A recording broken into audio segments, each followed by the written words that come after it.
I am Optimus Prime. No one can outrun Bumblebee!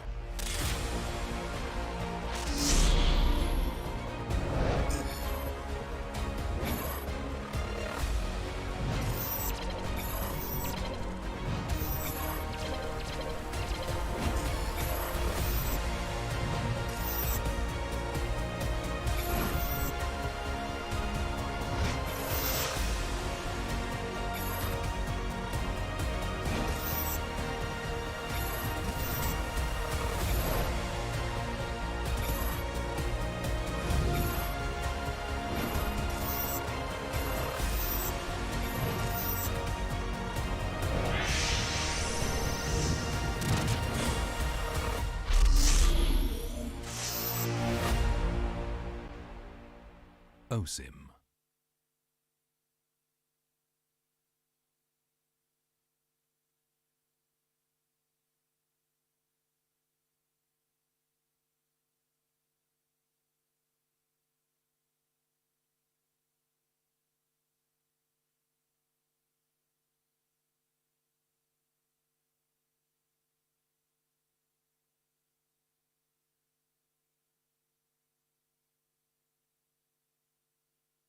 What's up, everyone? Welcome to the latest episode of Hero Spotlight, featuring Arlott, the Lone Lancer. Arlott is a highly mobile fighter that weaves through battle like a vengeful wraith. Hero skills. First skill, Dauntless Strike. Arlott slams down his dealing physical damage. Closer targets will be stunned momentarily, while those further away will be stunned for the full duration. Second skill, Vengeance. Arlott charges at a target with his spear, dealing physical damage. If the target is marked by Demon Gaze, this skill is guaranteed to crit and reset its cooldown. It will also restore Arlott's HP. Ultimate Final Slash.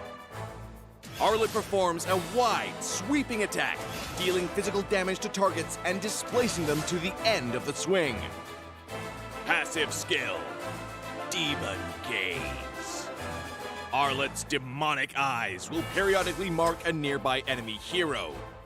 Demon Gaze will also mark enemy units near Arlott that are affected by control effects from any source. Pro tips. Dauntless Strike is best used from a short distance, positioned to catch enemies at the end of the AoE for the full stun effect. Vengeance is Arlott's primary source of damage and sustain. If an enemy is just out of reach, stun minions and use Vengeance to leapfrog and quickly cover the gap.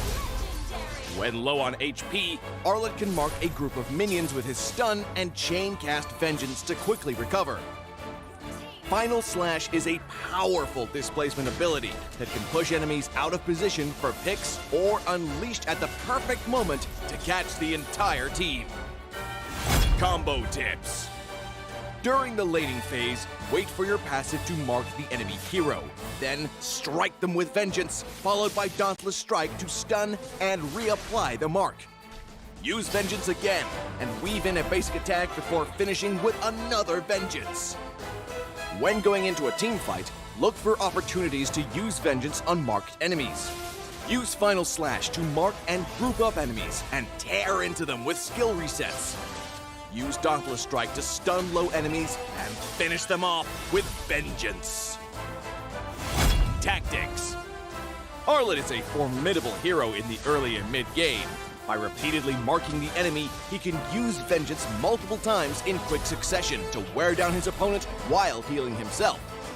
After gearing up in the late game, Arlott becomes an even deadlier force, with more defense on top of his mobility and the constant healing from Vengeance resets. Arlott can sustain himself through the fight to continue dishing out damage. For his role as a fighter, we recommend this equipment build to bolster his damage and self-sustain. Choose the fighter emblem to further enhance his survivability, and for battle spells, we recommend Petrify to synergize with his passive and Vengeance skill. Arlott, the Lone Lancer, coming February 14th. 30% off during launch week. Get his Wandering Spear skin for only 51 diamonds the first 2 weeks. And until next time, we'll be seeing you in the Land of Dawn. Arlet, Lone Lancer, official release 0214. Pain is the proof that I'm still alive.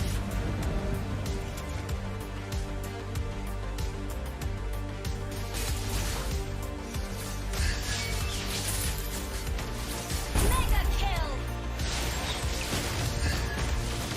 Legendary! Double kill! I'm stopping time.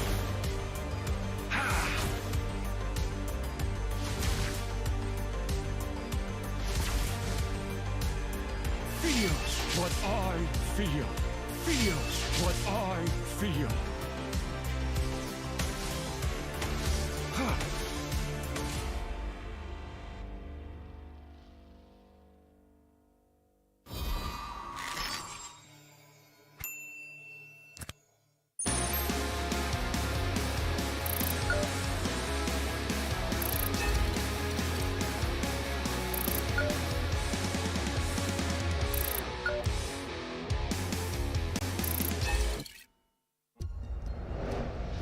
I am Optimus Prime.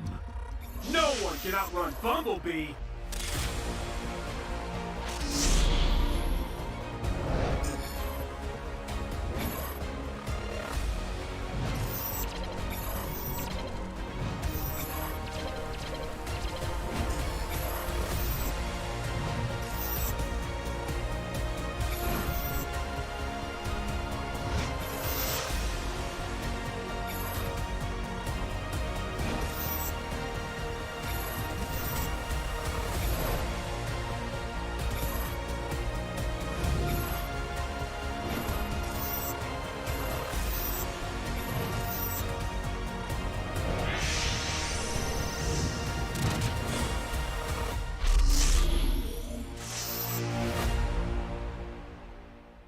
OSIM.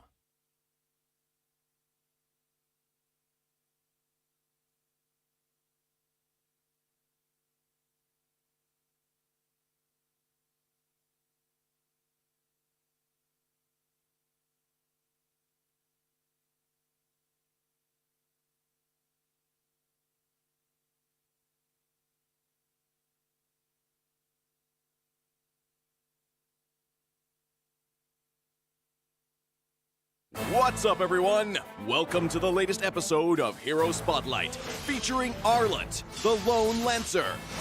Arlet is a highly mobile fighter that weaves through battle like a vengeful wraith. Hero skills. First skill, Dauntless Strike. Arlet slams down his spear, dealing physical damage. Closer targets will be stunned momentarily, while those further away will be stunned for the full duration. Second skill, Vengeance. Arlet charges at a target with his spear, dealing physical damage. If the target is marked by Demon Gaze, this skill is guaranteed to crit and reset its cooldown. It will also restore Arlet's HP. Ultimate Final Slash. Arlet performs a wide, sweeping attack, dealing physical damage to targets and displacing them to the end of the swing. Passive skill, Demon Gaze. Arlet's demonic eyes will periodically mark a nearby enemy hero. Demon Gaze will also mark enemy units near Arlet that are affected by control effects from any source. Pro tips.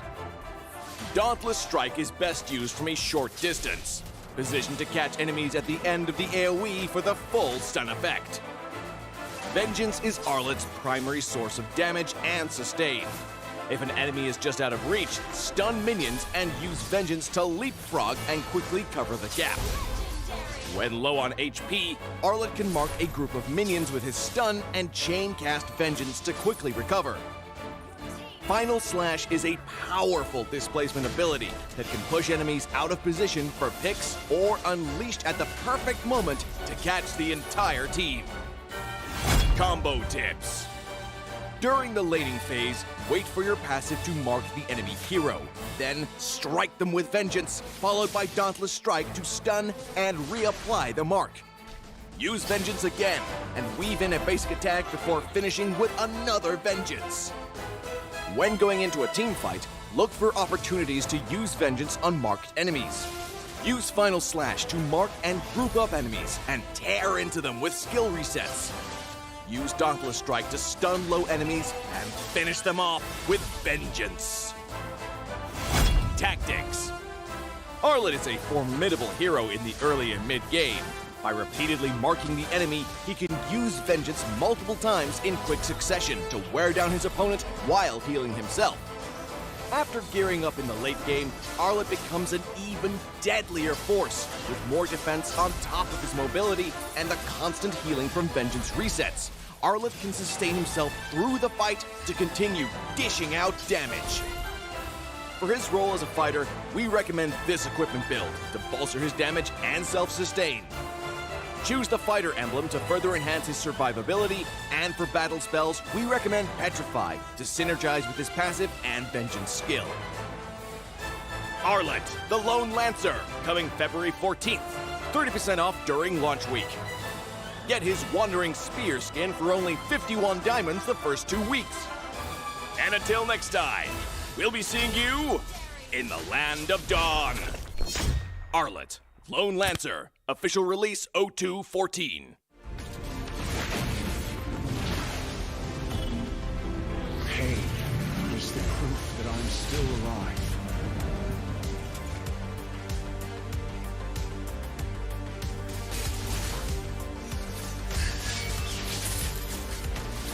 Mega kill! Legendary! Double kill! Stopping time.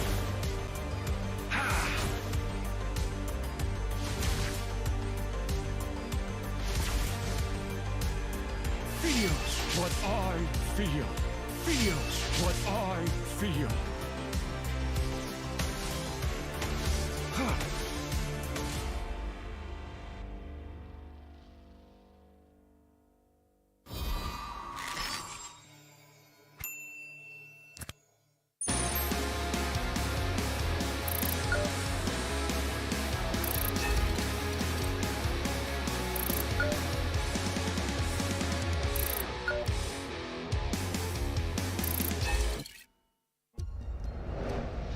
I am Optimus Prime. No one can outrun Bumblebee.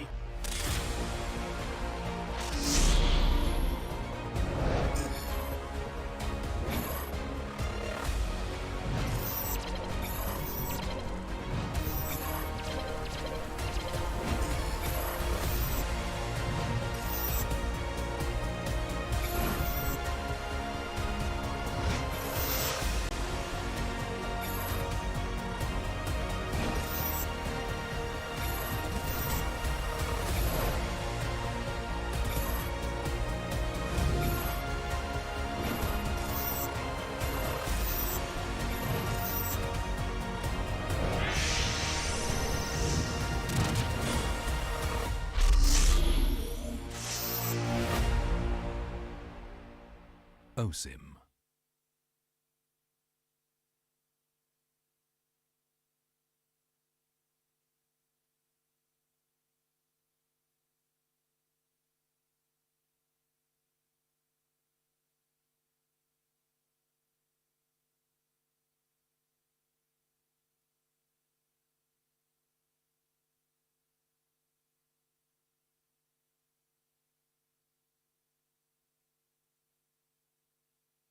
What's up, everyone? Welcome to the latest episode of Hero Spotlight.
Ladies and gentlemen, welcome back to match 4 right here for week 3, day 1 here at MPL SG Season 5. Now, this is a highlight match right here for the day that you definitely don't want to miss, closing the show right here at week 3, day 1. Reason being, ladies and gentlemen, this is a clash of the Romans. Yes, what a wonderful match that's about to unfurl right here before us. Now, for all of our lovely fans right here, fans and friends right here of Mobile Legends Bang Bang, you are in for a treat as well. Any selfie that you take right here at the venue, and if you hashtag our pride, our passion to show support to our boys, as well as tag mpl.sg.official and post it onto your social media, just show it to any one of our friendly crew members and you will be rewarded handsomely. So yes, all of you guys tuning in online as well, hi, welcome. Thank you so much for spending your Saturday right here with us today, and you guys will also be getting some lovely gifts right here in the stream. All you guys got to do is just pay attention to our casters later on. Now, as we have mentioned, this is a highlight match that you don't want to miss, reason being that this is a clash of the Romans that we're gonna see in a few moments time. So are you guys ready? Let's meet the team, shall we? Ladies and gentlemen, presenting to you RSG Slate SG.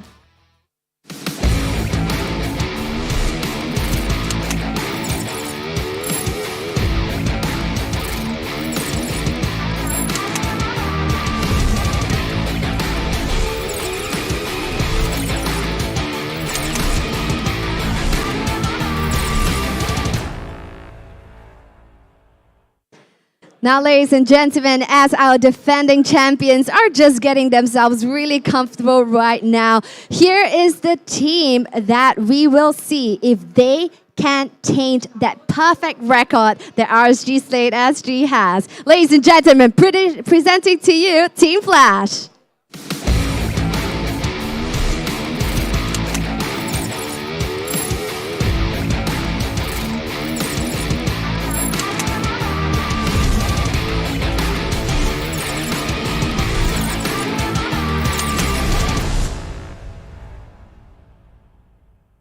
Now, ladies and gentlemen, I'm just feeling super buzzed right here for this match because we're going to be seeing vastly different play styles right here within these two teams right beside me here right now. So as you guys can see, the one making waves right here at MPL SG Season 5 from RSG Slate SG, we have Lucian Cutie right here with us. He's from the Philippines and he's going to breathe a new breath of fresh air right here to how we roam in Singapore.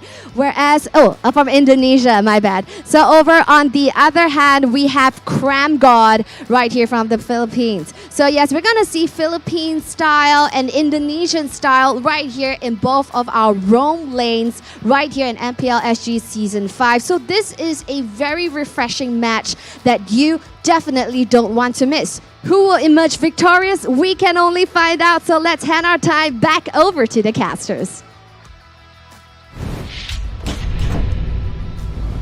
Alright, ladies and gentlemen, welcome back to MPL SG right on the caster's desk. My name is Abstract, with me here is Tuki as well as Vertigo. We are here to, of course, tell you guys a lot more about this Battle of Romans. Ooh.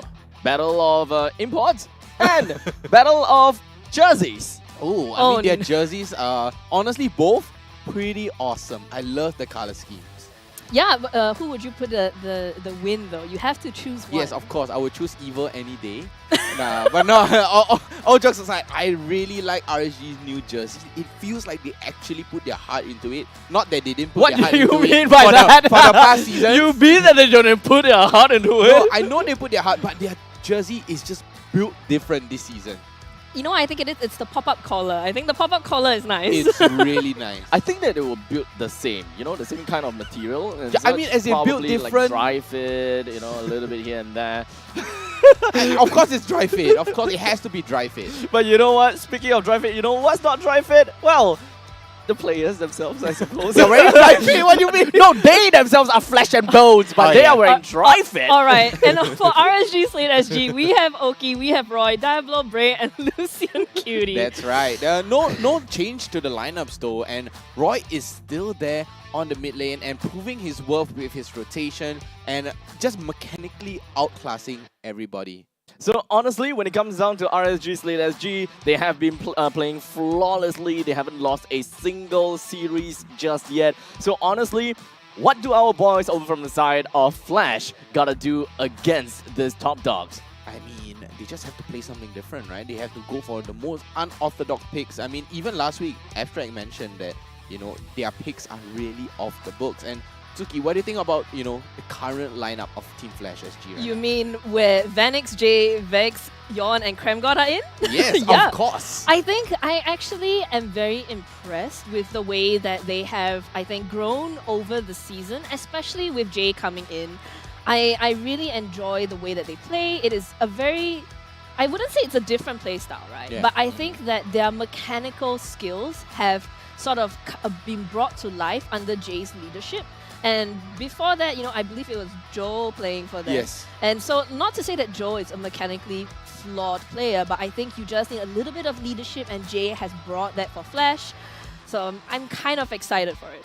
Well, I believe that we can find out a lot more about what exactly they gotta have to do because, well, so far they have been playing quite a lot. Now, Tsuki, tell me a little bit more about RSG's keys to victory here. So RSG, as we have noticed, is that they have basically taken every game and, you know, just taken control and immediately brought it into a snowball, which became a rock ball, which basically is a train wreck for the enemy team. So hitting Flash with their signature aggressive start and not giving enemy teams any chance to breathe. So they need to keep doing this for Flash, or against Flash. And also Bray is just such a game changer for them that they need to let him have the space to do what he can do. Of course, since we were talking about, you know, the battle of Romans, I'm pretty sure that Lucian Cutie plays a very big part in how RSG themselves moves around. Of course, he definitely have an understanding from the Indonesian side. But when it comes down to, you know, kind of mixing things up a little bit, you know, we're Singapore, we have a lot kind of different cultures, we have a lot of different ways to play the game. This time, Flash is going to show us a little bit different, things a little bit differently, perhaps showing RSG how the Filipinos play when it comes down to the Romans. Exactly, and for the keys to victory for Team Flash SG right now is to not let RSG Slate control the pace of the game, and Yon needs to be aggressive. But that's the thing, right? RSG, they are used to aggressiveness. They love aggressiveness. They love letting the enemy play into their hands, and of course protecting Vanix in the late game. Now, one thing that we were looking at the second point is when it comes down to keys to victory, right? Yon needs to be aggressive. This is something that is very important because so far when it comes down to Flash, Yon hasn't exactly been always popping off. Yeah. There are definitely some flashes of brilliances, but these flashes are literally like a quick little flash. It's not exactly like a Not a team constant flash. light. Oh crap! Right. It's not a flash for the team. I didn't realize that I punted. Yeah. You punted multiple times as well. But Yay. no, but yeah, so taking your point there, you know, I think because Yon, we have seen him always on the assassin junglers. Almost always Hayabusa as well. Yeah. Yeah. Or Fanny. Hayabusa or Fanny are his two Yes. main choices. And I think without that sort of Wow. a tanky frontliner, it's very difficult for Flash because then they have to choose tanky frontliners in their other lanes. Exactly, and RSG Slate SG, take a look at the Oki. 846 on the goal per minute with a 9.38 KDA. All these are averages, but these averages coming up from RSG Slate SG are extremely, extremely high. We really need to remember 846 GPM from the side of Oki. But of course, when it comes down to the EXP laners, we have put a lot of emphasis that EXP laners shapes the game as well. Yeah. And looking at how Diablo has been playing things around, you know, 6.68 when it comes down to the average KDA, we don't really have a very good idea as to how much space they created. But so far, when it comes down to statistics, we can definitely tell something here, Suki. I do feel like, you know, if you look directly at these statistics, like Flash, the stats obviously don't look as good as RSG Slate SG, but we also have to remember that they did have a slow start to the season, right? So RSG Slate, they have been doing well the entire season. Their stats are going to show that. And Team Flash, even though they, I guess you could say that they had a slower start, they didn't do so well in the first week-ish. Flash now have come back with, I think, a very not say dominant, I would say it's a very persuasive argument that they're going to be able to do well moving forward. I suppose that, for the start, for when it comes down to Flash, they fought against Bleed, they fought against Revival. So far, it didn't really work that well. But fortunately for them, they did manage to win 2 games though, and that is Evil as well as Stellark. Right, so right now, when it comes down to the start of the day, right? They themselves are pretty much on equal hands with SMG. They are equal grounds against with Revival as well. Yeah. So they are all, neck and neck. But because of the fact that Revival has already gotten themselves 1 series win, Revival is 1 step ahead of Team Flash. So Team Flash definitely gonna have to do something about this game and hope that they will be able to get a 2-0. Exactly. And taking a look at the predictions right now, of course, I have to go against everybody. No, I have to. Talk about it. I have to agree with actually your choice in this scenario, because I do think that Flash have a real opportunity here to take a game away from RSG SG. This is something that I believe is possible. Hot take, ladies and gentlemen. But at the same time, I have to go with what the stats are telling me, which is that RSG Slate is going to come ahead. At the same time, like I said, Team Flash, very, very high chance to do very well today. Exactly. And we did saw a very good upset happening last week. So we didn't see an upset yet this week. So probably in the last game, we might be able to see an upset because of my prediction, because I have to go that way now. But it's not, I don't choose because of the stats. I choose because of my heart, right? Yeah. And it's not that my heart doesn't go out to RSG Slate. They are a highly respected team. They are so stable. It's like a mountain. Yeah, so now the question is, the fact that Alchemy managed to get 1 point away, not say 1 point, but they were close to getting 1 point away from RSG. How much of that would change for the other teams that are going against RSG? Would they have learned something? Well, let's break it down here when it comes down to the draft between RSG and Flash. Starting things off with a ban onto Glue, Arlet, and Martis. Looking at the bans right now, the Glue and the Arlet, they are... I don't know how to put this to perspective, but they are locking down onto Vex, because we saw how Vex played last week. He's jumping in, he's gaining, and he's making these big plays. I am the power of light and color. Just pandemonium coming out. And a Flash making the right choice there, banning away the Kaja. They do not want any sort of isolation or negation and tankiness coming out from especially the Martis as well, hence the ban. I think coming from RNG, you definitely want to ban out Fun is all that matters. might interrupt your game plan, right? We've seen RSG Slate being able to push out very aggressive lineups that will last into the late game. So, I think Blue, Arlet, these are all very valid bans from the side of RSG Slate. Meanwhile, on the side of Flash, it feels like they are heroes that they don't want to play against, right? They don't want to play against the Martis, the Kaja, or the Fasa here. So, Time to drop the beat of the Flash. Your team is picking. oh, they let the Joy through? Yeah, the wow. Joy Okay. Okay. Nice. Very good drafting coming out from St. Lucas as well. It's awesome. They just left that Joy open for themselves because they are first pick, and Joy has one of the highest ban rate as well. But RSG Slate SG left it open for themselves and snatched it up. Let's talk statistics right now. Yes, go. Joy has a 100% ban pick rate. Wow. Right? You will see Joy one way or another. Yeah. Either colorized version or saturated, desaturated version, right? Great version. Right. We have got an 89% ban rate onto Joy and only 11% pick rate. And so far, that 11% A glorious victory five is picks. now And foreseeable. unfortunately, for this 5 picks, only 2 of these games were a win. So how big of a game changer is Joy really gonna be? Ooh, Pain speaking of game is changer, the proof that I'm Esmeralda. still alive. Purple Dragon and, is ready this is the anytime. first time that Esmeralda is coming out in the regular season, and who else to pick it up other than Flash? And St. Lucas, he must have seen this coming.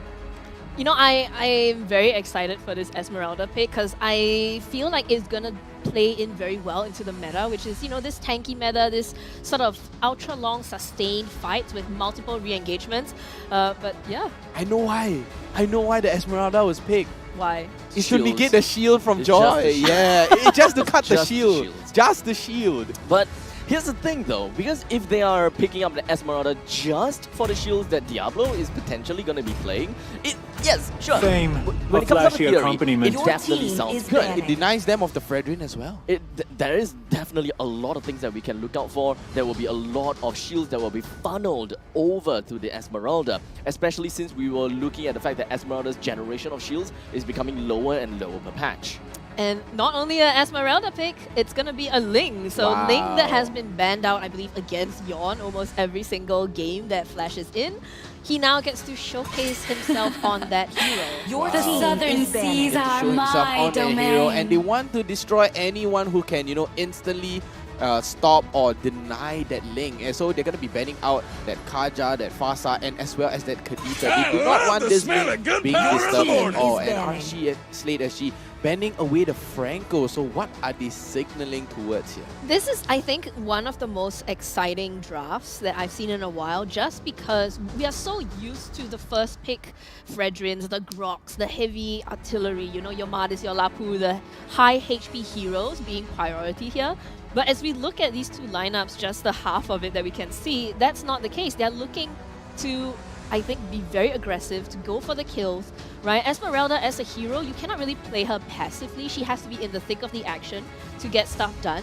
And that's going to show that, Flash are ready to bring the fight here to RSG. Fight for the ultimate answer. Banning away the Hilda. So this Cho, why ban the Hilda though? Because this Cho was definitely going to go into the tank role as well. But there's the flexibility. The Cho could go easily into the EXP, and that Joy could easily go into the jungle. Could also go to the jungle. Oh wait, you did say the I thought you said roam. Okay, yeah, so roam and then so jungle. There could be both. roam, EXP, jungle. Yeah. And technically speaking, if we are nitpicking, Joy could go mid as well. Yeah, that's Wait, true. Need technically some the Cho stitches? could I go can mid, help. right? I believe someone Oh, did play yeah, Cho yeah, mid yeah. as well. It was Someone did. actually Jay. Jay. Yeah, there's a It's bit actually different. Jay. So yeah, so I think this lineup is just very, very flexible, and I think it's good because it keeps Team Flash guessing.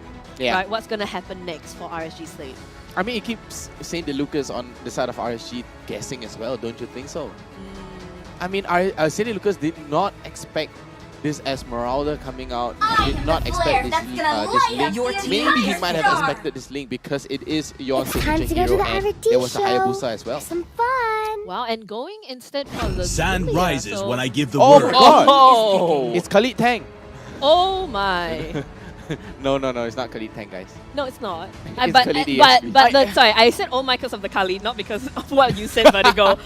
It's just like, look, they have played this Khalid, they have tried it out, and they Yeah. recognize that it works. So they're going to pick that into this lineup of Flash. I think I'm actually very excited for RSG's lineup because this is It's something great. that is very exciting from a, action viewpoint. It's going to be full of action. There's going to be a lot of, Team kiting, fights, team yeah. fights. There's going to be some assassinations. I think Flash is more towards the assassination as well. Just not because they have an assassin. Just because of the lane. just because of it. But RSG Slate SG, their composition, their draft is a big team fighter. And Flash right now picking up on that Kufra. So you can deny the Joy, the Khalid, as well as the Brody. Yeah, this four. You have the 4 heroes to deny away from the dashes with the bouncing ball from the Kufra as well, and a very good catcher to go in deep into enemy lines, just like what Flash has planned. So Vertigo, before we go into the game, which lineup do you like more? I mean, I have to go with my bias, right? Kufra. Kufra? So Yes. Flash? Yeah, I have Yeah. to go Flash. Because of that Kufra, it just provides so much, especially coming out in the last pick. Yes, people might like first pick more. Second pick is always best because you do not know, you always have the versatility of that with such a big hero pool for Mobile Legends. Bang, bang. And ladies and gentlemen, as we prepare the field in the land of Dawn, we, of course, are looking at the Battle of Rome's Battle 5 of seconds till the Jerseys. enemy I guess we reaches can the have to say that. Smash But them. in the end of the day, it is gonna be RSG versus Flash. And both of these Welcome teams to have Mobile excited Legends. us with such a lineup, and it is definitely a delight, especially since we are starting things off with a huge bang with Diablo completely taken off to most of his health taken away. Yeah, so the very aggressive start already from Team Flash. It's just about setting the mood, right? And even Losing Cutie not giving Cramgod any space here, just harassing the side of Team Flash, just trying to threaten this purple buff, daring the Ling to come in. And I think, you know, this already showcases both teams are bloodthirsty right now. I think that there's definitely a lot of things that we can talk about when it comes down to RSG's lineup. And just from looking at the fact that they have a Joy that's going to be onto the jungle and he is not using the Demon Slayer emblem, it really just yells at the fact that RSG, they are not trying to look out for a win in objective. They are absolutely just banking on probably aggressive kills. Yeah, and you can see that, you know, Ling, you know, his movement around the map is going to be very key, I think, for Team Flash, because he needs to be there for a lot of team fights that, you know, other members of his team cannot respond to. So RSG here, they are taking the objectives, they are clearing out the jungle, they're making sure that they're giving themselves a bit of a lead here and already getting a very small lead in terms of gold from the side of RSG, hoping, I think, to push back Team Flash and sort of make them hesitate in their gameplay. I believe that what we have here in the EXP lane is probably a quick little bait and switch kind of thing going on, with Diablo going straight in onto the Khalid instead of the original planned Joy. As for now, we are immediately looking at a 2-1 scoreline, with RSG getting themselves the first kills and of course a couple of advantages. Remember how I said about the fact that RSG is looking for early game kills and aggressiveness? This is the epitome of that. It's very exciting for me to see that both sides have chosen a squishier sort of jungle, and so that is going to be very different from what we've seen so far. A lot of like Fredrin versus Archive, and Losing Cutie is just being such a menace, harassing the side of Team Flash, but that's just frustrating Team Flash. They're keeping them away from the objectives that RSG want to get. That's a very good point. The main reason why RSG is able to get themselves the first turtle despite this composition of theirs, because we all understood and we know that Joy doesn't really have a very strong control of the turtle, of the objectives. You can't win against a lot of teams when it comes down to that portion of objective taking. But because of their trust onto Losing Cutie and the fact that he's playing as a Cho, he's able to open up maps and really look at everyone as in a whole view. It is going to help RSG in a massive contact.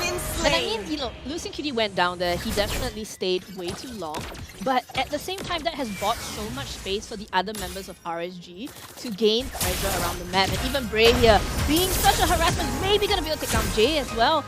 Almost, but no, maybe they're gonna turn this around. Roy is in a bit of trouble, he's gonna take the turret shot, he's gonna get the kill on Jay. He does have the black shoes, so he knows that he will be able to jump in a little bit deeper than he normally would have. If not for the black shoes, there's no way that he's going to be overcompensating like that. I also find it quite interesting because I believe Joy is going for a full tank build in this scenario. But never mind, Losing Cutie going to get Cramgod here. Immediately with the Way of Dragon, he did manage to put Cramgod down onto the ground and help him be part of the earth. With 2% down, Vanix as well as Cramgod, they do have the control of the northern region of the maps already. And RSG immediately backed off and tried to get even more territorial advantage. I love how Losing Cutie is playing, right? We were just talking about him giving so much space over to RSG, and what did we see there? Like, he was just, you know, even if he got caught out, the rest of the team are ready to fill in the gaps when needed. And so Losing Cutie is protecting who he needs to protect. He's making sure that nobody is going to jump in on his Brody, nobody's going to jump in on his Lilia. Meanwhile, Diablo, he's a bit left out in the bottom lane, but that's fine because he's a Khalid and his job is to maintain that pressure, to push against the forces of Team Flash. Exactly. Losing Cutie is doing a great job, and now he's immediately opening things up and moving for his team and making sure that all of the members from the side of Team Flash jumps onto him first. But unfortunately, RSG just doesn't have enough reinforcements to take up this fight. As such, it kind of seems as though Diablo is going to be another one to fall prey to the aggressive points of Flash. You know, at the same time, you know, maybe that was a bit of a misplay on the side of RSG, but look at where Roy is and look how low the Esmeralda is. I think you have to be a little bit worried if you are Team Flash here, because they did have to use so many of their heroes to take down 2 of RSG. Meanwhile, their top lane was pushed in, and Joy was very happily tree farming Jia jungle. Yep, it's all about opening the space of the map and trying to give the rest of the members of the side of RSG even more fun. Because this is back to the original point about gold advance, or when it comes down to gold priority. The main thing that we want to see is Oki getting the first priority, and then followed by Brave the second priority. As long as the two of them constantly get themselves a way to farm, a way to kill, it doesn't really quite matter too much if the rest of the members fall down. As long as they find themselves at Oki. And this Esmeralda pick that was supposed to counter the Joy just got taken out 1v1 by Bray here. And that boils down to itemization and how he's been playing.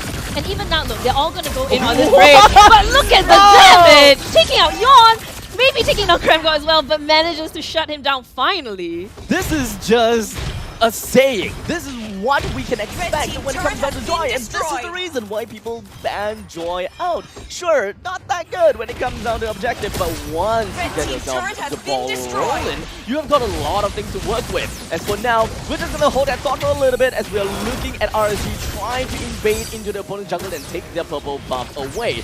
It is not exactly going anywhere just yet. It's pretty much a stalemate, but Yawn tries to go right in with the Tempest of Blades and with a quick retribution.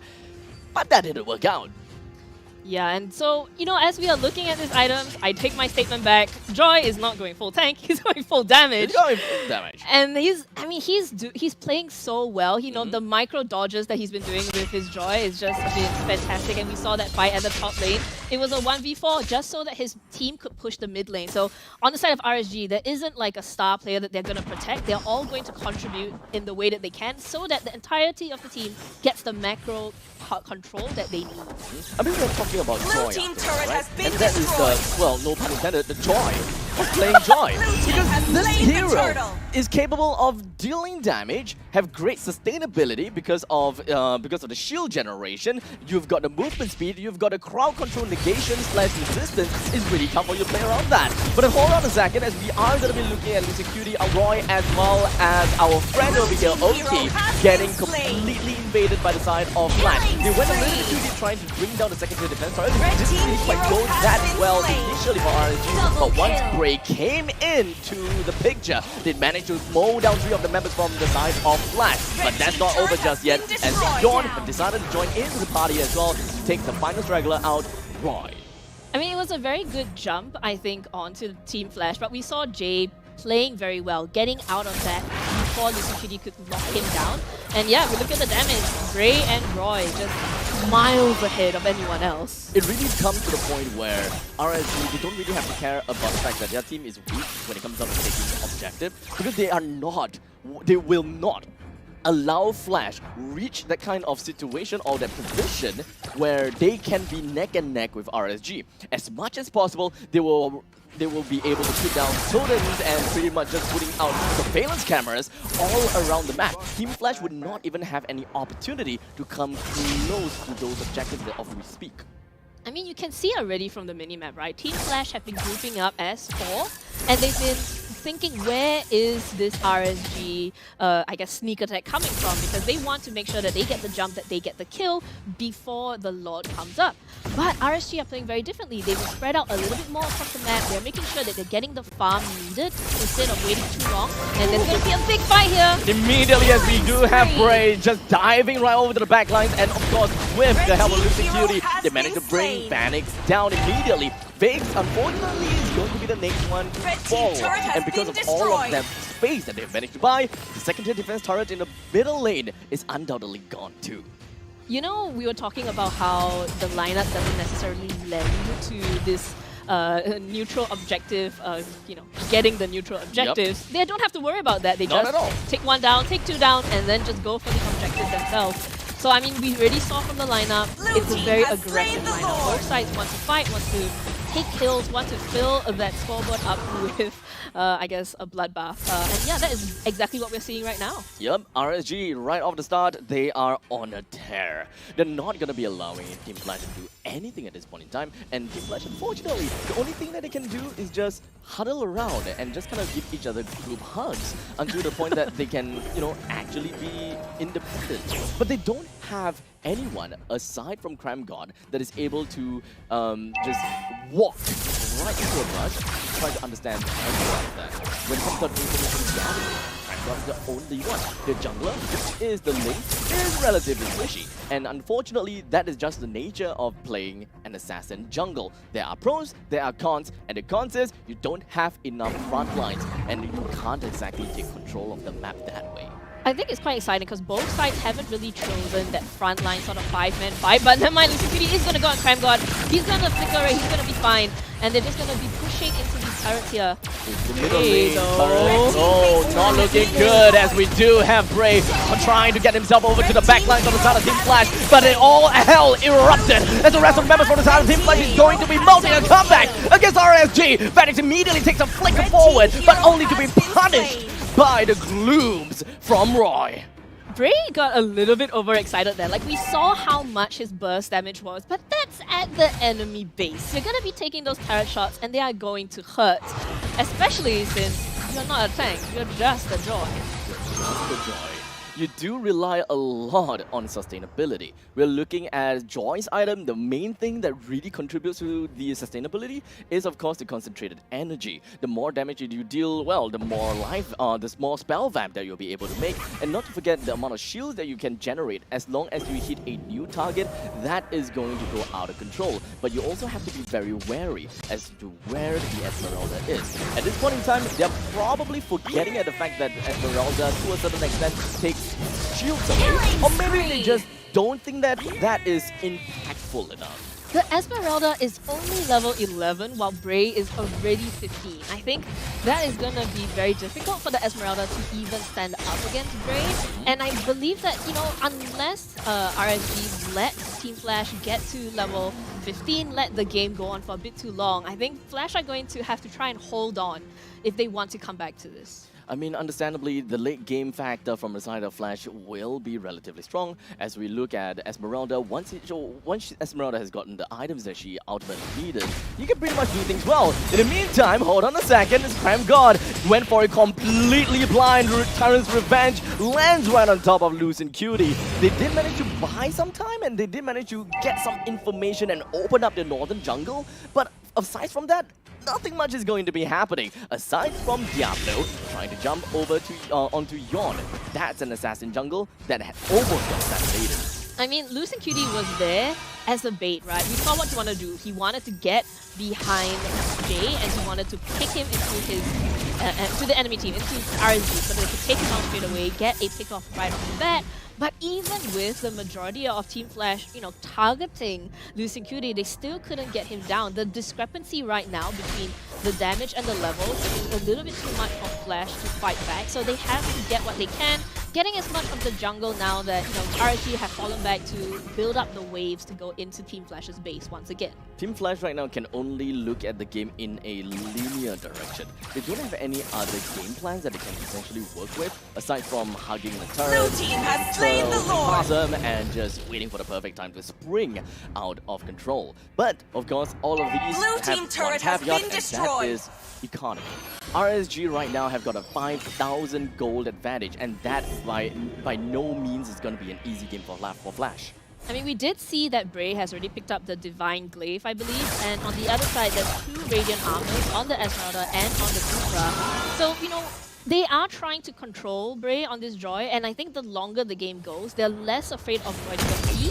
But then at the same time, you know, RSG have a game plan. They have Oki on that Brody who's going to be able to dish out a lot of high damage. Oh, the Wheel of Dragon connects down to the Phoenix, but unfortunately no follow-ups as Lucian Cutie was unfortunately overwhelmed. The rest of RSG is trying to look for an opportunity to jump over to the back lines, but the only thing that they managed to get is Yawn. I would gotta say, that is a win already. From this point onwards, Team Flash will be having a lot of difficulty to even try to do anything over to the front lines of RSG, considering the fact that they have lost a massive amount of damage potential. Unfortunately, the waves are not pushed in enough for RSG really to compete against this. They're just hoping that Team Flash are going to overextend a little bit so that they can get a kill. We've seen all of the members of Team Flash go a little bit low, go back and regenerate health. And yeah, RSG Slate going to be a little bit patient. Going to fall back here and going to recollect themselves for maybe an ambush situation. It's more, yeah, I would agree. The main thing that RSG want to do right now is to, number one, set up an ambush, or number two, wait for Team Flash to make a mistake. If nothing happens, then RSG is very likely just going to wait for the next Lord, and the next Lord should be the GG Lord. If RSG do not end the game by then, the game will get increasingly difficult as Flash slowly gets the farm that they get from the overflowing creeps from all waves. And this is very good play and positioning from RSG Slate. They know that something is up. Team Flash came out as 5, trying to catch out Oki, but they did not even give them an opportunity here. So this is a really good read of the map coming from RSG Slate. And so this leaves Flash in, once again, that same dire situation of, do we sit in our base and wait for them to come? Or are we going to try to do something that may be our demise, but also maybe their path to victory? 17-11. RSG is widening the economy gaps, and it's getting more and more difficult for Team Flash to even try to defend this one. Remember, all they gotta do is get a good defense against this upcoming Lord. I don't think that they have the opportunity, or do they even have any ways to even contest for this Lord. At this point in time, I'm lost. What can they do to even contest for this Lord? Probably a team fight, a premature team fight, which is what Team Flash is trying to look out for, but it doesn't seem like things are going to be working their way at all. As Biggs, Camgod, and Jay, 3 of them has already been taken down, while RSG didn't even lose a single soul. Yon was hoping that he'll be able to go for a little bit of backdoor, perhaps try to open some space over in the bottom side, but once he realizes that, it's a little bit too late. Bandit is still going to be wandering around, but what doesn't have the ability to clear the waves fast enough. You know, I have to say that Team Flash, they took the risk and they came out, but it was a poorly calculated risk because, you know, RSG was waiting. And the thing was that it's interesting because if we noticed where Lucien Cutie was normally standing in that bush to sort of surprise Team Flash, it was actually replaced with Roy. So they already knew, look, Lucien Cutie was in that bush before. I want to go somewhere else, but they didn't expect RSG to already adapt their play and catch them off guard. Now, of course, we've got Vertigo back on the desk with us. You're dying to say something. I mean, Flash got the right idea, right? You know, usually the lane would always go for the purple buff first, just like a Fanny, right? But Flash just flipped it on their head. Instead, they went to hunt down onto Diablo because they know Diablo has a very, I wouldn't say it's a bad habit, or a habit to usually cut the very first wave. He loves to cut the first wave, and they tried to punish Diablo with that, but to no avail. Of course, they managed to secure the orange buff followed by the purple buff, but then the moment that kill came down, right, the very first blood came down, they instantly go into this defense plan to protect Yon at all costs, which in turn will make them suffer in that EXP. Hence, Vex was not able to, you know, get that counter that we thought against that Joy to cut that shield. It just wasn't enough. So ultimately, it's really a game of economy. It's one team that plays Farmville correctly, while the others just don't have the chance to open the game up at all. They can't even open up the game. I mean, let's take a look at the items coming out right now. Like you said, during the cast as well, we have Vex and Kremgod onto that Radiant armor, definitely towards Roy. But take a look at Roy. He even went for the Necklace of Durance, or NOD, if you will. And it just shows how much, you know, even though they're winning, they still go defensive, right? And Bray as well, opting to go for the full damage Joy instead of the full tank Joy, which is very, very surprising for me. You know what? Picking up a Necklace of Endurance actually tells me a slightly different story. You know, when it comes down to picking up a Necklace of Endurance, it just means that I'm yelling out, I'm independent. I will deal with my threat alone. But then if you don't get Necklace of Endurance, you are heavily reliant on your roam with the Dominance Eyes. So it's fair to say that Roy, he knows what he's up to, and he just wants to play the game with the spotlight on him. we actually did see Roy. I think it was one of the second to last fights, I think, going up against the Esmeralda. And he wasn't worried, right? He was just poking away at the Esmeralda, and she almost went down from just his random poking. And I think that already shows that he knows how to play the character so well, and he knows what items are going to be very difficult for the Team Flash members to deal with. But let's look at the damage dealt and the other stats here. Man, I mean, look, it's going to be, I guess, RSG across the board for the rich guy that carries the sandbag and the Forgotten One. They're all going to be... Oh, sorry. The sandbag... Look, the jerseys just caught me off guard. Sorry, Vex on the battle the of the jerseys! Vex on that Esmeralda took a lot of damage, took a big beating from the side of RSG. Sorry, that was my bad. Yeah, but honestly... I saw a Yeah, good they ball look as the RSG. same! Yeah, but speaking about Battle of the Romans, I think Cram God just didn't add that value, you know, to that Kufra as much as we thought it would. I would agree, but a part of me probably just feels that he's been outshadowed by this pure superiority of map control that Lucent Cutie is able to get. And hence, I link to Lucent Cutie being the MVP. Yeah, I Ooh. totally agree with that. So, I like Roy more, you know. oh, wow. Who gave him the script? There's no Who script gave here, this man. guy the script? Whoever Vertigo likes becomes the MVP. Yeah. That's all. It's just the moment production is like, oh, Vertigo has chosen Do you Roy, like me? So, Yeah, of course I do. I love everybody. oh dear. Okay. Set up a Anyway, team. let's move on from that.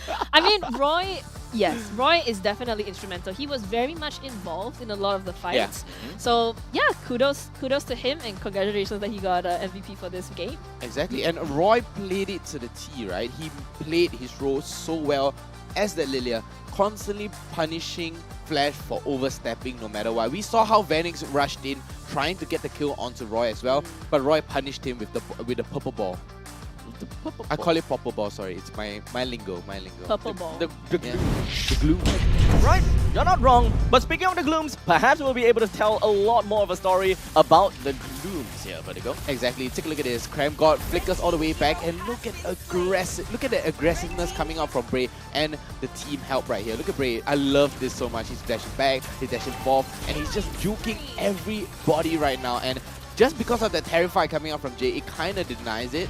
Cram God with a big jump, a big ultimate, able to take down onto Oki as well. But look at Roy.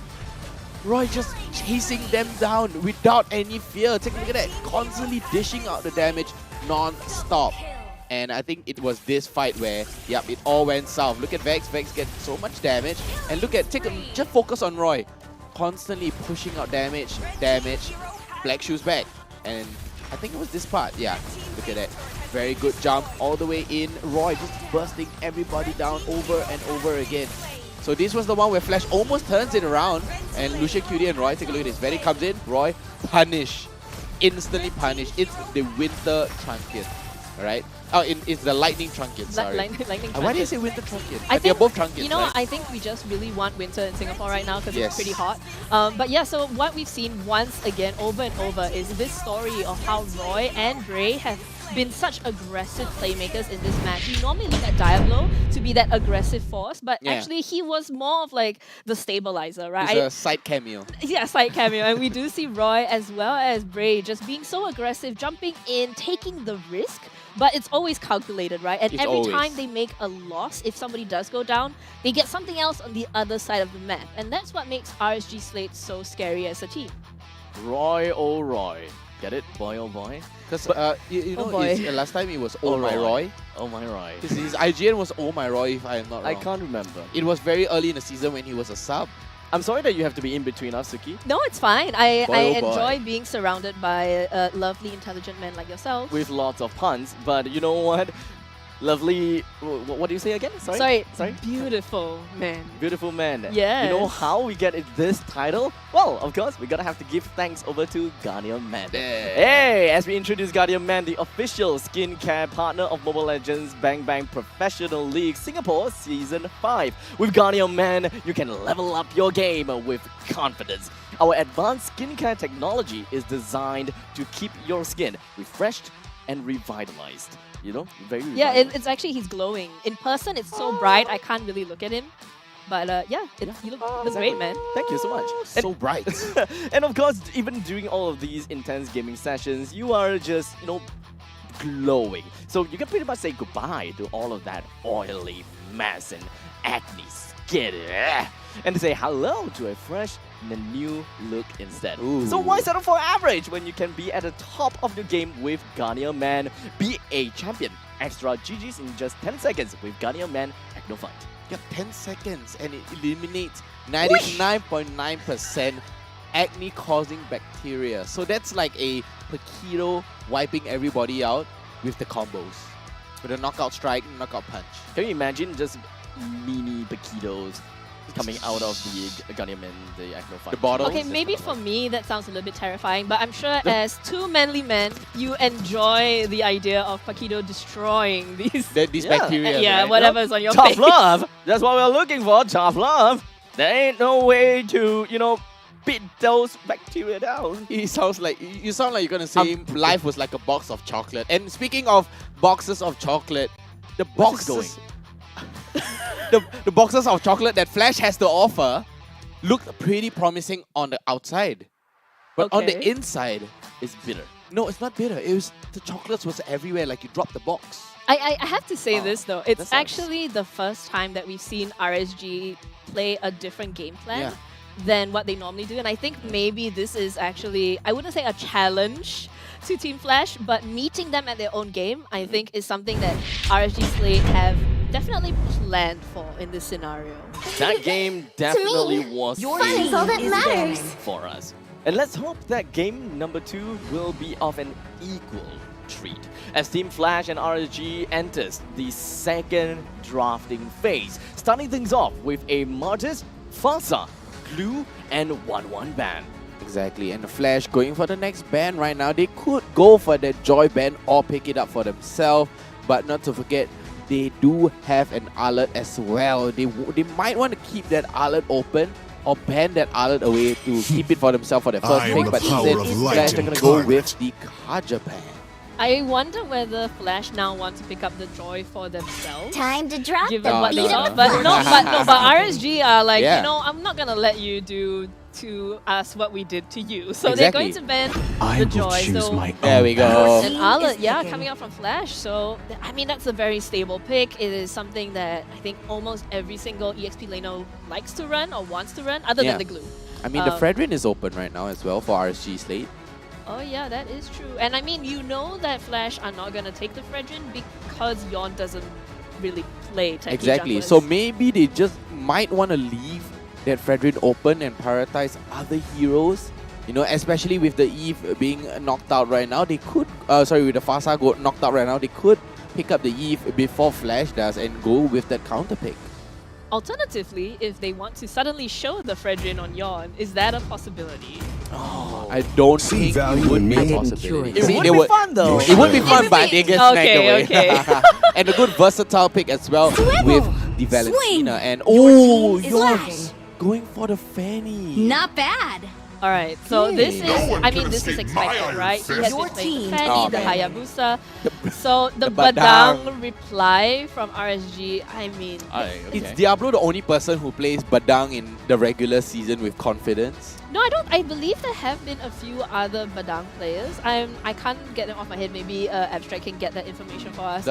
Yeah, I mean, Diablo on that Badang, we saw how much value it has added into The southern Yeah. seas are We have a my total of 4 picks on domain. Badang, And all is I can Diablo. remember 2 I picks am from vengeance Diablo. incarnate. So Yeah, I would so- have been so surprised if he took everything. Wow. And 100% win rate, 4 picks for Badang. So we all know the B in Diablo stands for Badang. So we have gotten confirmation that Badang is Yeah. Diablo and Diablo is Badang in the Eh. regular season. And he has dominated with this pick. This is Exactly. kind of like a niche pick that we're coming in to see from Diablo, and this is definitely interesting. Among fact the that we are looking planes at a Diablo exists pick, the equilibrium, Badang picked by which Diablo, I was and made for. I blame production. So for yeah, that. sorry for the viewers at home. Production wants us to let you know that it was not Diablo that picked Badang. It was Badang that has selected Diablo to be the only Wow. person to play that hero. You have to be chosen, not the fact that he is chosen. Exactly. But, does that make sense? Yes, it does make sense. Perfect. But take a look at the bans coming out right now. That Kaja ban, that Moskov ban, it's definitely to protect All Yon. shots They are are so called to desperate my to protect power. Yon. And a hard counter to that Fanny as well is that Kufra. And we saw how Lucian Cutie play that Kufra to the T with the insane, just out microing every Pain single player right is here. the And proof Oki that I'm going still with the Brody alive. yet again. They're going to give, or they're going to let Team Flash sweat out a little bit here, Yeah. leaving Lucian Cutie's hero choice to the last, so that they have a way to, I guess, counter the Fanny without giving Team Flash an opportunity to counter him. And I mean, I think if you're Yon, you're a little bit worried, right? Yeah. Because as opposed I've to been not waiting having for the too Kufra long. or heroes that are direct counters to Fanny, I think knowing how RSG Slate have been playing, it's going to be very scary to even jump into I see the enemy lives lineup. fading for away. Yon. Your team is picking. Wow! It's going to be a Okay. Selena mid. And then this is the first pick for Selena right now. And it is going to be a Selena mid along with a Cho roam. Definitely, it's not going to be a Cho mid. Cho mid. No, it's Cho not a mid. Cho mid. No Cho way. mid, Selena roam. Trust me. doesn't Jay play Cho? Yeah, he does play mid? Cho. I So- trust. Have trust. Okay, Have okay, faith okay. in I like the this. J. All right, because J Cho is the thing we are looking for. And so far, let's be honest here, Command when they play confirmed. this kind of game, it Rhino have worked out so online. far. But when it comes down against RSG, I guess this is a Aha. damage. What do you say? Did you see the swap? I wonder who's right now. Look, But my faith we is digress. placed. We digress. But RSG Slate going with that drop, that just changes the tide of the game. That drop could just mess up the whole of Team Flash with a perfect wild charge. And we know how mechanically skilled Lucian Cutie is and what could he bring to the table. This is the beauty of last pick. Going with the Grok. Game number 2, ladies and gentlemen. So let us all wipe up the entirety of the Land of Dawn, clean up every single blood that has been spilled on the battlefield as we are going to jump back in once again and witness the power of Flash and RSG. Whichever team that 5 comes up on top of seconds this till the game enemy will reaches Flash the be able to battlefield. hold Smash their them. breath long enough to go into game number 3. We shall see. for Welcome game to number 2 Mobile first. Legends. That was a magnificent intro. I don't know where to continue from that. But, looking at the lineup, yeah, it is going to be Jay in the mid on that Selena. So Selena is going to be very painful in the early to mids. Even without too many items, she can be very aggressive. And with those traps of hers, there's going to be a lot of vision given over to the side of Team Flash. And a lot of kill potential, I think, coming out from this Selena. Let me just put it out here first that I'm very, very sad that Jay is not playing the Cho so that I can no longer squeeze in the Jay Cho anymore. But you know what? I'm happy that the fact that Jay landed the Selena's arrow. So that is all great and fine and dandy. Yeah, so already very early on, we do see Jay rotating, not giving RSG a chance to get comfortable, and Yon just doing Yon things. You know what? It may not necessarily be changed at all. Because Selena is ultimately still the one that's been constantly been roaming around.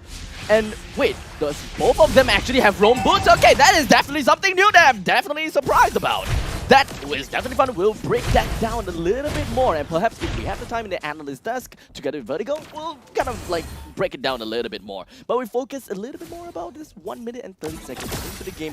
How has the game been evolving so far? How does this dual roam strategy? I mean, RSG, their aggression has been countered, right? So they are not as comfortable as in the first game, how they went into the enemy jungle, went after the kills, went pushing very, very aggressively. And I think Flash right now have a bit of advantage in terms of the tempo. They are deciding where they want to go and who they want to go on. And RSG has to be very careful for their squishier heroes. And not even that, Diablo on the Badang has to be careful as well. And wow, that was a beautiful final flash on two of them. And it was just scary. Like, that's just a scary thing to happen. Yeah, and Biggs, it doesn't seem like he's even scared or faltered about Red anything team has slain that the RSG has been turtle. throwing over to him. His HP is still looking very healthy. In fact, every single one of the members from the side of Flash is very healthy indeed. RSG does have a little bit of a wall at the back of their on their backs, even though they do have a little bit of advantage when it comes to gold.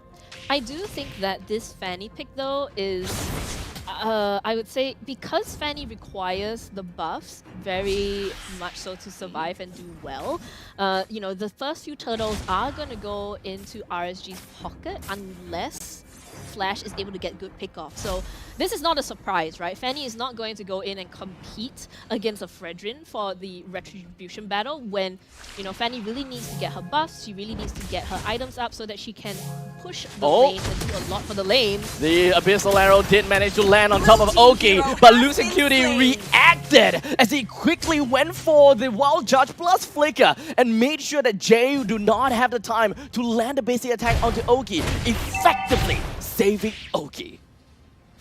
You know, okay, never mind. RSG is just not letting up pressure now. After getting that kill onto Selena, they are going onto the chill. But I was going to say, instead of an arrow, they just have Losing Cutie as the arrow. It is the arrow. That's the biggest arrow I can ever see in the Land of Dawn, and that is definitely very traumatizing if you ask me. Can you imagine a rock wall literally rushing right at you in the speed of light? Why? I do not want that. That's terrifying. And Roy here, we can see how aggressive he's playing. Not too worried because Losing Cutie is there to support him. And Bray, a little bit of trouble here maybe. Vex is getting a lot of damage out, but Diablo in the backline able to get both of them. Oh, actually one of them, and the other one just jumps right in. They're going to be able to get Vex down, baby! Just by a slipper. Roy taking that Cho ultimate saved them right there. He has been holding on to the Whale Dragon for quite some time, but who knew that it would come in handy in that particular situation? I'm gonna say I'm generally surprised. But RSG, they have been putting quite a lot of offensiveness and a lot of aggression all around the map. Even though Team Flash may have gotten themselves the early game kill, Flash is not really making full use of that advantage. In fact, they are slowly losing out in advantage. In fact, Yon hasn't been that aggressive at all. He did manage to, yes, pop off in the lanes every now and then, but there wasn't much value to be brought into the game. The way that RSG have been playing, having, you know, even though Oki looks alone, he always has support around him, and he can actually single-handedly stop Yon in his tracks. We saw earlier, Yon tried to go onto him, but because of this invisible pressure from Losing Cutie being that grok of, you know, you don't know where he is, right? So Fanny has to play a little bit more conservative, and that means that Yon can't go in for those dives, those kills that he wants to go on. But in the top there, we are going to see Bray just no fear. Jay is only level 5. That's not good. I mean, he does have the rogue boot, so that's definitely one of the reasons. But for now, the face break coming in from Diablo was hoping that he'll be able to push Jay away or potentially get the kill. In the end of the day, he's going to be the one to go down. Jay lets a Abyssal Arrow on the Bray once again. But unfortunately, nothing else is, you know, getting into fruition. But for now, Way of Dragon connected. Down on the Bray, brings down himself. Alright, brings the Fredrin down. RSG now have got no other play other than to take down the middle lane first to defense turret and back off. Meanwhile, during that fight, though, Oki was pushing the mid lane, so I don't know if this is really a trade here, but they don't want to stop fighting. Vex is still going in, and Jay is trying to get more of that Abyssal Arrow. Looking at the items, okay, never mind. You just almost went. Sorry, guys. Looking at the items here, we do see that, you know, the lead from RSG Slate hasn't really gotten to a stage where it looks scary yet, but Losing Cutie getting a wild charge on to Jay here is definitely going down. And now Vex is just going to be continuing his onslaught over to the side of Oki, but it doesn't seem like he's going to be doing much. Oki is not going to be doing much of the Vex himself as well, even though he does probably fall apart memory. Vex is looking to be relatively tanky, and looking at the fact that he bought the Dominance Eyes, we can pretty much conclude that Vex is just going all out on tank, trying to go more on that building a space for the team. And I wonder whether now this is the time that Team Flash feel like they can actually contest this turtle. You know, they are a little bit down in terms of levels and in terms of gold, but they're not even going to contest it. They're still going to let Bray have his way with the turtle. So this Fanny, you know, she's not here to take objectives. She's here to get kills, but even then, she's not getting the kills. Yeah, Here's the thing, I really do like what Team Flash is doing with a double roam, just so that they will be able to get the area superiority in their northern jungle. They're trying to get a lot more of that that Blue team turret has They're been trying destroyed. to uncover if whether there's anyone in the brushes. They're trying to uncover if whether anyone is trying to be aggressive into their northern part of jungle. With the fact that they have a Joe, they also have a Selena. In theory, this should work very well. This should help and enable this Fanny to get his buff uptime 100%. But unfortunately, they have put a lot of resources in the early stages of the game. And Yon didn't really have that much of kill pressure. And now it's already out of the territory for Yon to even do something. And now it is all in the hands of Vix and Vanish. And you can see there, right, there's a whole lineup. The entire lineup of Team Flash is ready to jump onto Lucien Cutie, but they're not he's not concerned because his team is so spread out across the map. They are monopolizing the farm, they are getting as much space and as much macro pressure as they want, and we just have the entirety of Team Flash in a turtle formation, but their lineup is not really suited for this. They're not really suited for like a 5-on-5, my face is your sort of headbutt scenario. Exactly. So this is not the Team Flash that should be playing to their strengths, but as I say that, they have spread out across the map, so maybe they're gonna think of a good counter attack here. The laning phase is super important for Team Flash, but now that that is over, they Red are team hero really has out. been slain. The only way that they can win is really just completely overwhelming. Blue team turret has been destroyed. Opening up space. Every single one of the members from the side of Team Flash is Red very team reliant turret has on been destroyed. targetability and breaking one person down at a time. Jay, Abyssal Arrow, everything else, single person. Vix wins in a single in a 1v1 combat. The dual mechanics is super good for this for the Arlen. In fact, everyone else is except for Yon. So Yon gonna have to do something when it really boils down to a team fight. For now, Pram goes down Oki. That's gonna be traded out as well. So that's gonna be a 1-for-1 trade. Roy did manage to get away on the dragon on top of Yon. That is absolutely mesmerizing to watch. Having a Valentina kick the crap out of a Fanny. Yeah, and it's funny, right? Because you look at this lineup, you thought, Oki went down pretty early. You think that RSG Slate are going to let off the pressure, they're going to, fall back, maybe not consider this Lord. But Flash is the one that have to run with their tail between their legs. And, that means that the formation of RSG does not rely on this roam to get the kill, whereas we have seen Vanix needs to be there for Diablo to go down. So that's very scary. If Team Flash, well, technically, like I said before, it's all about the single target abilities. They're all about melting one person down at a time. In order for them to skill properly and really take a fight against RSG, they need to have the gold advantage. And once they have the gold advantage, well, team fight wouldn't be that difficult. We look at RSG as a whole, and perhaps individually as well. Lucien Cutie is going to be really good in team fights just because of his power of nature, being able to swing a wide area. But most of the time, as a Grog, you'll want to create space. Diablo is a space break, all about AoE. Roy, AoE. Bray, AoE with the taunt and create space. While Oki, being an MM, we understand that he has to do single target abilities. And here we see Team Flash just poking away at RSG. RSG not even caring about it. Still going to be really pretty healthy. Even though we see Bray getting caught out or Diablo getting caught out, it doesn't feel like RSG necessarily, not say they don't care, but I think RSG are not too concerned right now. And RSG just going to go with this Lord. Crime God is hoping for a pickoff, right? He needs to be behind a squishy hero in order to push them into his teammates.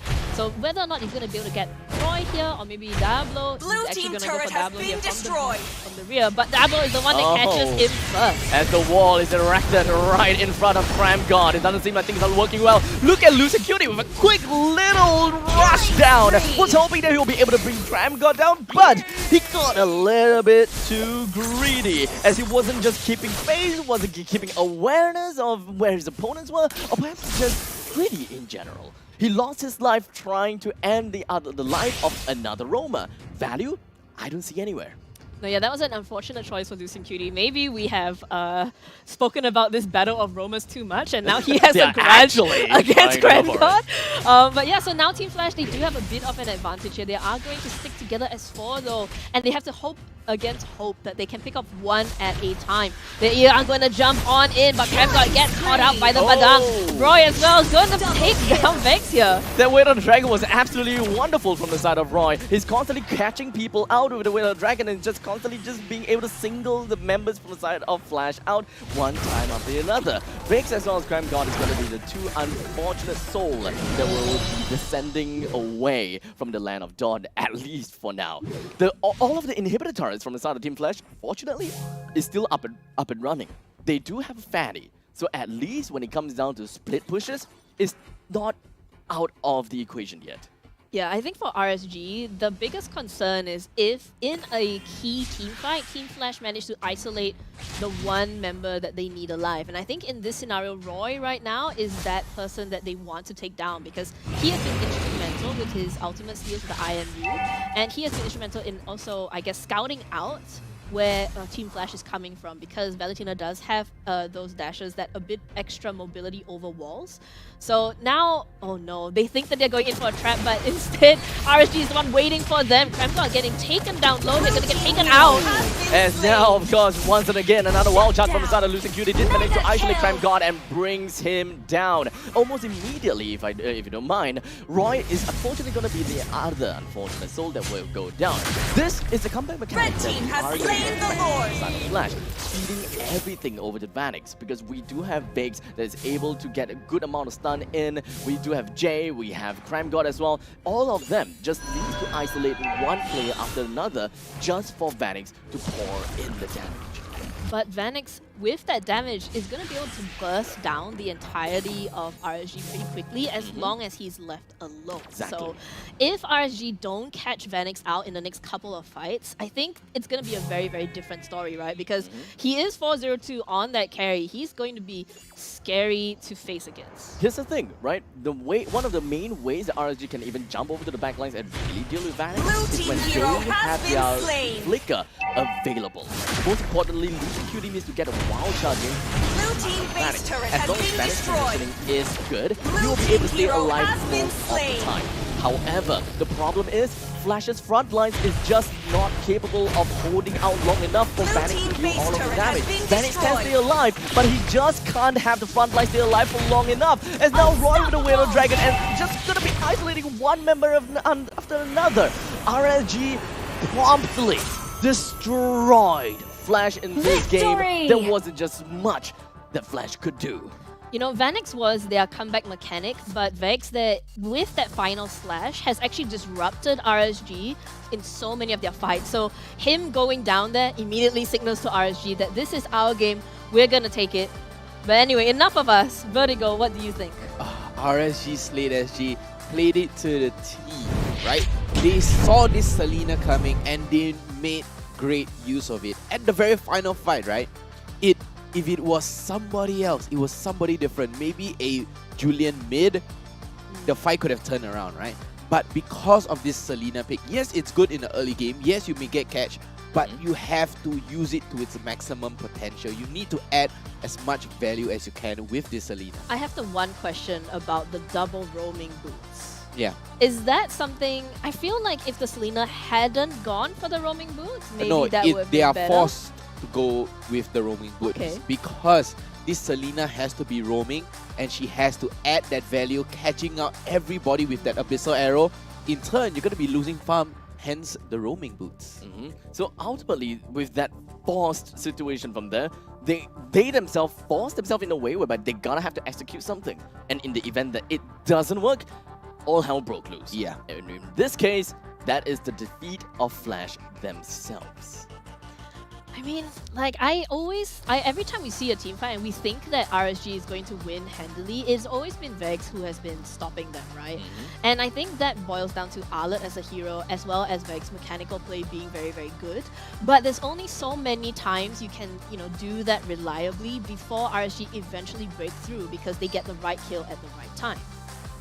Exactly, and Flash, they had the right idea in mind. Vanix was online at about 12 minutes and 40 seconds already. He was going crazy, and 5-0-2 on that carry. It was very, very quick. Honestly, Vanix, he's got all his items up already. Everything up. Flash was ready to rumble. And unfortunately, because of that rumble, they're also ready to implode with the wrong rumble. Yeah. And in this case, I'm gonna be critical here. Yon is not stepping up. Yeah. A lot of the early game plans is all up onto Yon. As long as Jay, as well as CramGod, is able to open things up for Yon to get him the purple buff, to be aggressive, I can't see a lot of ways that they will be able to lose. I think we did see in the early game, Yon tried to go in an Oki I Yeah. think 2 or 3 times, and he kept getting denied. And it wasn't necessarily because of, losing Cutie or anyone else. It was just that Oki's positioning was so good Yeah. in this game. It was too superior to the point where because of this Brody, his kit will have that momentary stun.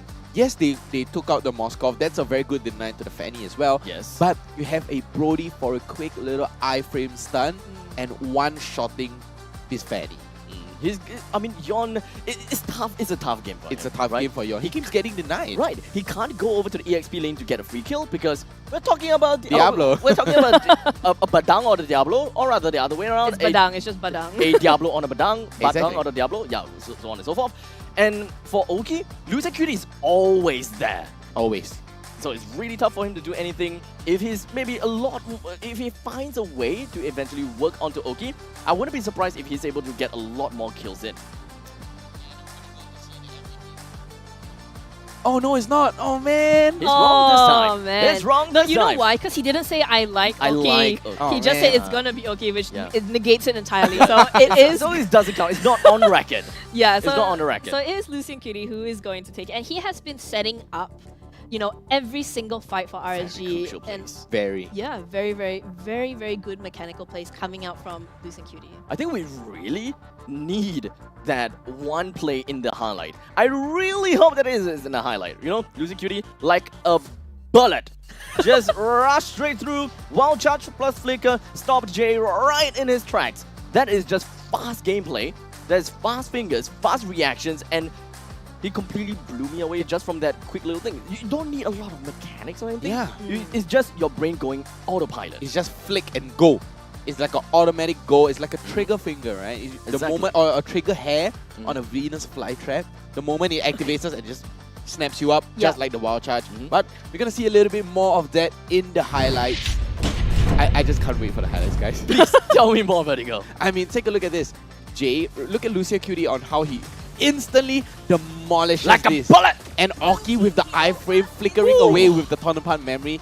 Insane catch. And this was great. Bray, Vex with a good final slash, able to catch down onto Bray. Badang comes in with a million punches. And Roy comes in with the big catch. CramGod gets a double man knockup, but 3v1. How are you gonna fight that? Not much. You can't really do much at that point in time.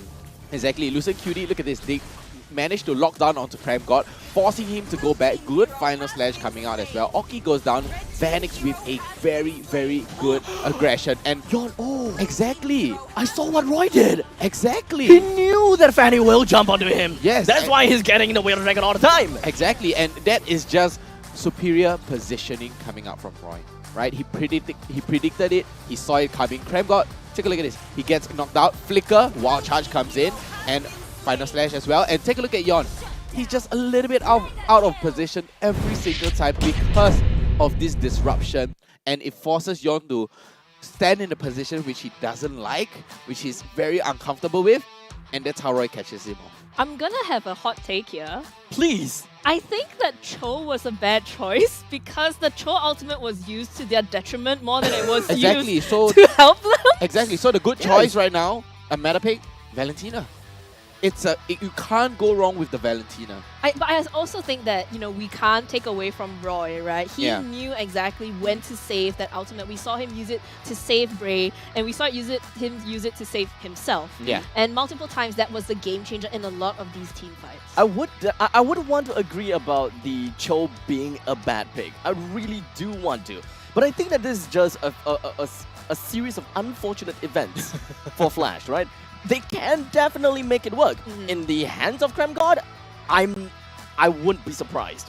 But it just so happens that RSG feels like as though they know Flash right however they want to play. They have Flash right in the palm of their hands and knows how they would want to do things. So honestly, I think it's just RSG making a very good play, not necessarily on the fact that Flash made mistakes. Yeah. I mean, RSG, they played it to the T, and Flash as well, like you said, had them in the palm of the hands and just crush you. Yeah, I just, like, I feel like for Cho games that we have seen, it's either you love the Cho or you hate the Cho. There's never like a... It's JPL or no JPL? Yeah, there's like... I love the Cho, personally. But, well, I don't know if whether the players love the Cho. We'll just pass it over to Cheryl and have a quick little interview over to them, Abstract, Suki, and Vertigo. Ladies and gentlemen, once again, perfect score record, untainted, right here at the regular season run. And this is our defending champions, ladies and gentlemen, RSG Slate SG. And right now beside me, everybody online has been going absolutely crazy for him. The MVP right here, Lucian QT, everyone. Hello guys. We are so very stoked. We have so many questions for you, Lucian QT. And of course, we also have Coach Jolly right here with us as well. So first up, I think, Coach, you must be very, very proud. We have all the #1 stats right here.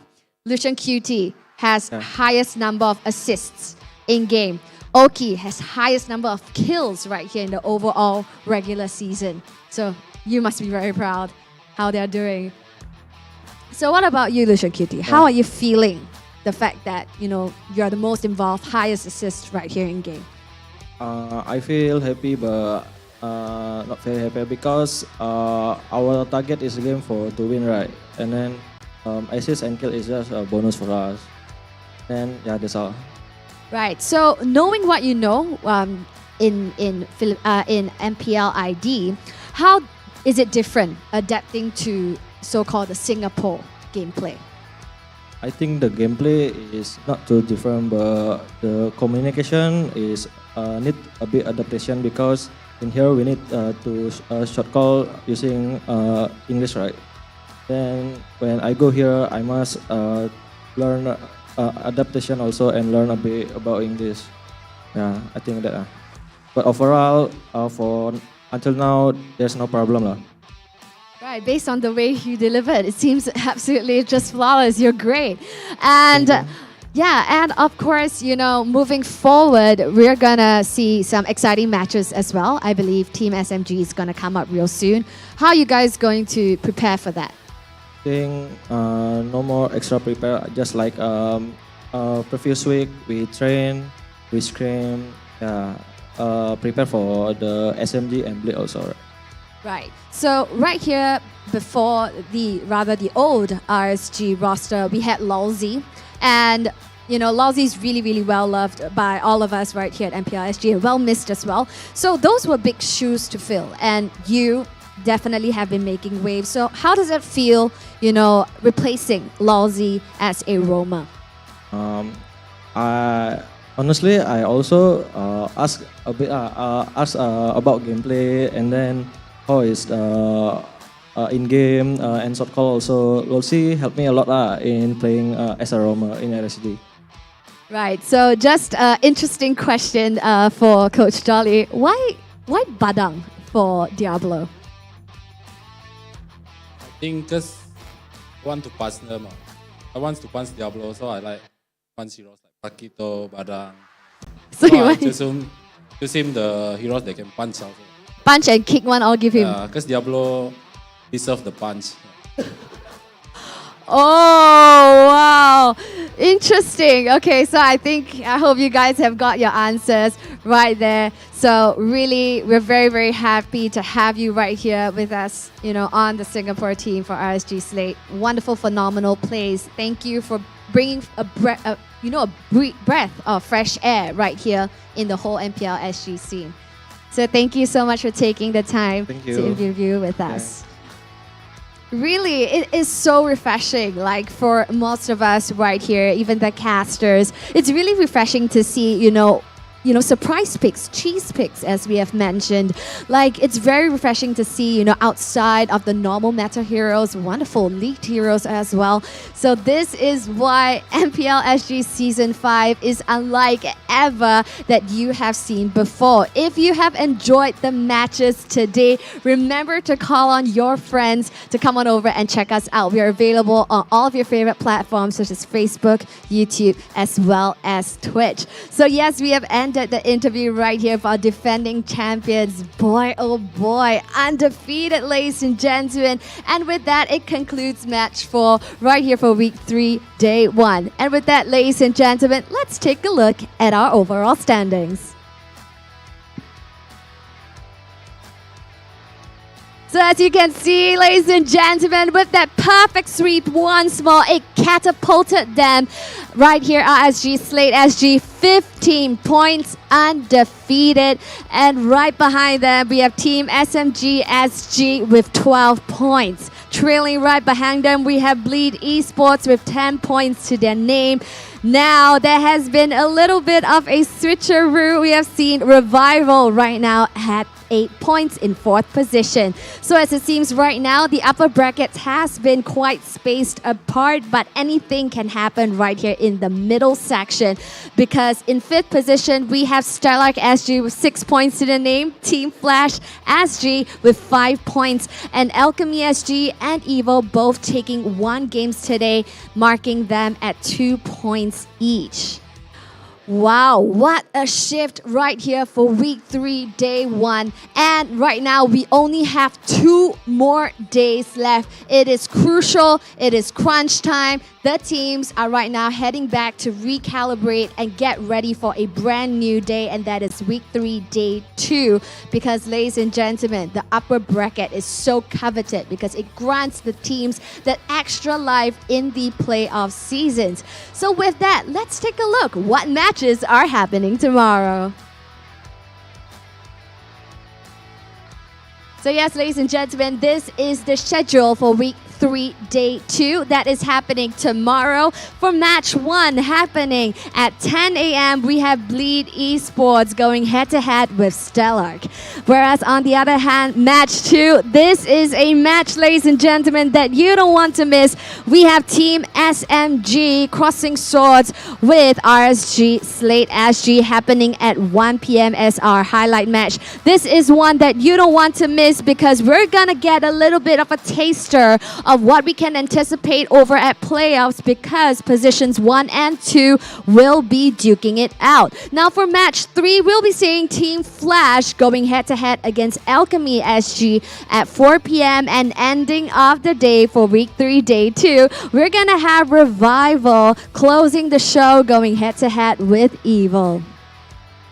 Wow, what an exciting lineup. We're going to get a little bit of a taste as to what we're going to get at playoffs. Will they pull out all of the stops right here from match 2 itself? You got to spend Sunday right here with us, so come on over and join us. Now, once again, ladies and gentlemen, for those of you viewing us right now, we thank you so much for your support, for spending your Saturday right here with us. And of course, MPL SG Season 5 wouldn't have been possible without all of our wonderful sponsors. MPL SG Season 5 is powered by Moontan and Zenway Productions. Our official partners, Frank Bio CVC and Ghanaian Band. Our partners in eSports, My Republic, Olsen, and Suntec City Mall. So yes, ladies and gentlemen, my name is Cheryl Yao. It has been a pleasure hosting right here at MPL SG Season 5. Tomorrow, same action, wonderful plays, all awaiting you right here on your favorite platforms such as Facebook, YouTube, and Twitch. See you at 10 a.m. Be there or be square. Signing out.